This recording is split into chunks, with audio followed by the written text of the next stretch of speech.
Since the 2024 election, the Democrats have basically fallen into two camps. Those who understand what went wrong with Kamala Harris's campaign and the Democrat Party as a whole, and those who don't, okay? So what we're going to see today is many people discussing this very issue, both with Bill Maher, Jon Stewart, and surprisingly enough, Brian Williams. So before we get to these clips, please like and comment on this video so we can break through the algorithms. Here we go. Scientific American, the magazine. I remember when it was around when I was grew up with it, yeah. Grew up with it. Yeah. Okay. Well, their editor had to quit. You saw this? Yeah, I heard about it because she expressed some opinions, right? Yeah. Okay, sure, but it sure didn't sound scientific. It didn't sound like the person I would want to be running Scientific American. Okay. It was a rant on Twitter. Okay, I could read it to you. It's really ugly. You know, I apologize to younger voters that my Gen X is so full of fascists. Okay, I'm not. Okay, I'm not a gasket right there. I'm not for. All right. Yeah. I'm not for canceling anybody on either side. Yeah. So But here's what I think is the scandal. What? This is in Scientific American. Yeah. Less than a year ago. Inequity between male and female athletes is the result not of inherent biological differences between the sexes, but of biases in how they are treated in sports. That's nuts. And it sure ain't scientific, and it's in Scientific American. And that's why the Democrats lost the election. It's true.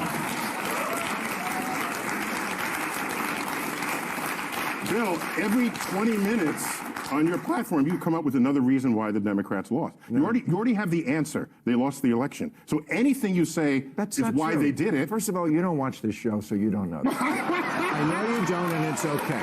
But you talk as if you do, and you don't. And that's okay. Just don't bullshit me. That's the one thing people can't ever do on this show is bullshit me. And that's fine. But I don't say that. I have very good reasons. But engage with the idea here. What I'm asking is, Scientific American is saying, basically, that the reason why an WNBA team can't beat the Lakers is because of societal bias. What you're saying is not Scientific American says that. An editor for Scientific American says that who no longer has the job. So don't indict a 170-year-old magazine because somebody... Okay, this is called Scientific American, and they're printing something because someone enters the cesspool that is social media and then participates in that exchange. So why can't you let's talk about science. Why can't you just say this is not scientific and Scientific American should do better? Well, does she still have her job?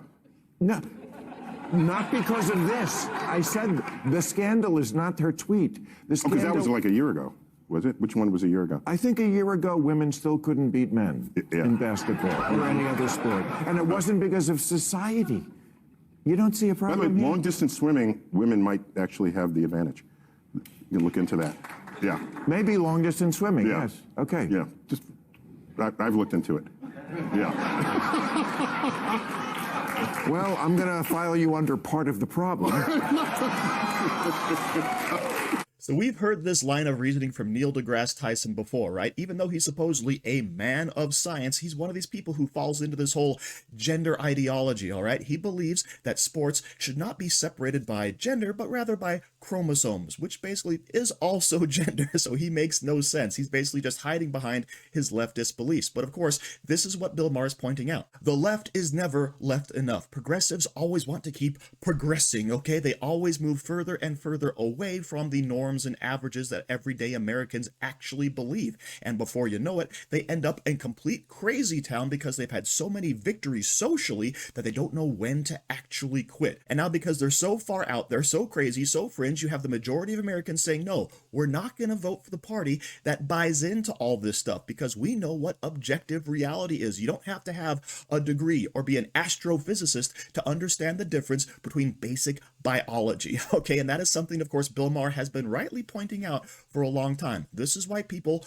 go to Trump, because of all the craziness of the left. So I'm glad we're actually pointing this out here in this wonderful segment from Bill Maher's show. But of course, that's just one aspect as to why Trump won the election. Let's go over to Jon Stewart and look at another.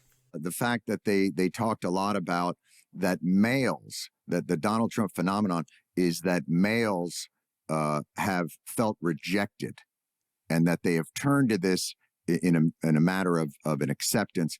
Richard, is that how you understand this phenomenon? Well, it's interesting that the election did become about a lot of it was about masculinity, right? Quite a performative masculinity, I think, kind of on the right. And so it was weird because we thought it was going to be an election about women and women's rights and so on, and especially with Harris at the top of the Dem ticket. But actually this question about what's happening with guys, whose side are guys on, but also like who's on the side of guys.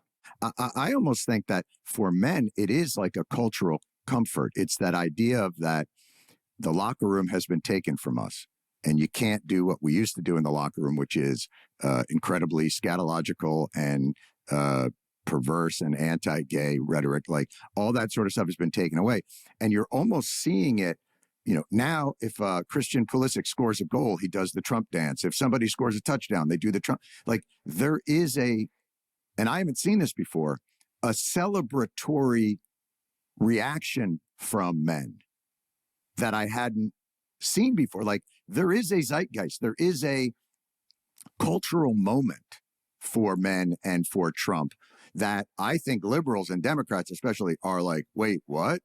We had Beyonce, like now you got everybody doing the Trump dance on things. I think there's a shock that's occurring. Do you think that's correct, Annie? Yeah, and I think that the fact that you are seeing millennials as perhaps the kind of like peak liberal generation and Gen Zers are shifting back the other direction is really interesting. I think when you talk to liberals or to Democrats and they, 15 years ago, they might have said like demography is destiny. And like we're going to become a solid majority party because the country is becoming less white, more Latino, more Black, more Asian. This is our future.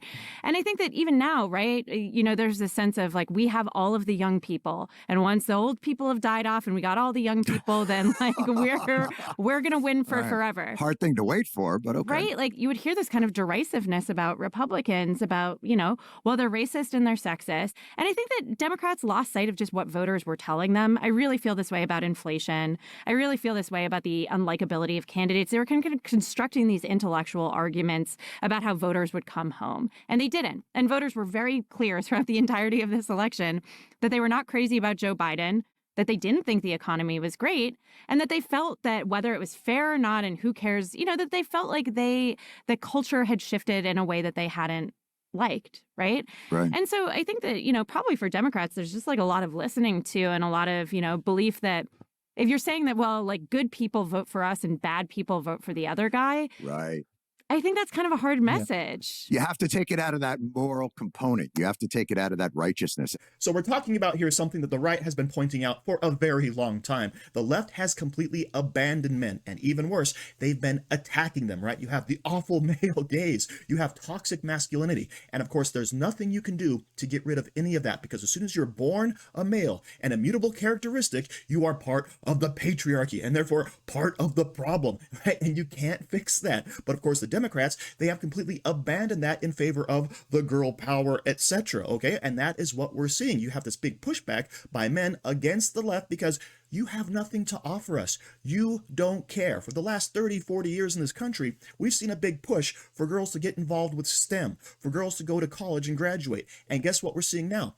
Girls and women are graduating at higher rates than men. Now, is that a bad thing? Not necessarily, but where's that same motivation for boys and men to perform, right? Where is all of that gone? It's nowhere except for possibly in sports. And I like how the lady actually mentions, oh, we have the Black and Latino men moving towards Trump as well, because guess what? In their cultures, they're still allowed to be ultra masculine. But if you look at the white male culture, specifically among the left, being masculine is a bad thing, as we just mentioned. So on the right is where you only really see masculinity among the white population, okay? And that, of course, is why the left is losing men in droves, because you offer nothing for them and you try to make them feel bad for being men, none of which, of course, is acceptable and turns voters completely away. But let's keep this rolling with Brian Williams discussing what else the Democrats did wrong. The Dems, the Democratic Party lost a lot of white working class voters. Certainly their lead with non-white working class voters was eaten into by the Donald Trump and the Republicans.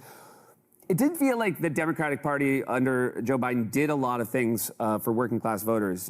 Certainly inflation was a giant issue. Messaging as well. Do you feel like they just failed to message what they had done for and had planned for the economy? It is tough love time for the Democratic Party. I think it needs to be stripped down and rebuilt. I think that means a change in leadership. I want to know who thought it was a good idea that Joe Biden stand for another 4 years at 80 years of age and 37% popularity. So then that saddled the party with a British-like short campaign season for them. I think it's insulting when members of the working class, which the Democratic Party has lost entirely in our lifetimes, to insist the economy is doing great. A 12-pack of Bounty is $40. Rich folks don't feel that. Poor folks already switched to Sparkle during the during the lockdown. And I think telling them that the NASDAQ is gangbusters is further insulting. It's insulting. I think the biggest unforced error of the Biden administration by far was the border. To tell people it's not a problem is insulting. For the working class to see incoming migrants getting welcome bags, debit cards, and motel rooms is probably insulting as well. So there's a lot of work to do. You know, it was when they handed out camo hats that said Harris Walls, and the Democrats they were kind of charmed by that. Their party has gone quinoa, and the rest of America's eating at Cracker Barrel. And so it was kind of an ironic use of something millions of Americans put on their heads to start their day every day. So Brian Williams, of all people, who by the way lied about being under attack in a helicopter, recognizes what the Democrats did wrong. They tried to gaslight all of middle America. Everything's fine. The economy's going great. The stock market is up. And in the meantime, you're living your own life recognizing that, yes, prices are out of control and the dollar doesn't stretch as far as it did. But in the meantime, the Democrats are busy welcoming in illegal immigrants and giving them every possible thing they could imagine at your expense while you're suffering. So yes, it's a complete disconnect from the general American population. And that, of course, is probably the biggest mistake the Democrats actually made that lost them the election and, of course, won it for Donald Trump. So thank you for watching. Don't forget to like, share, comment, subscribe, and stay safe out there, people, because they're coming after you.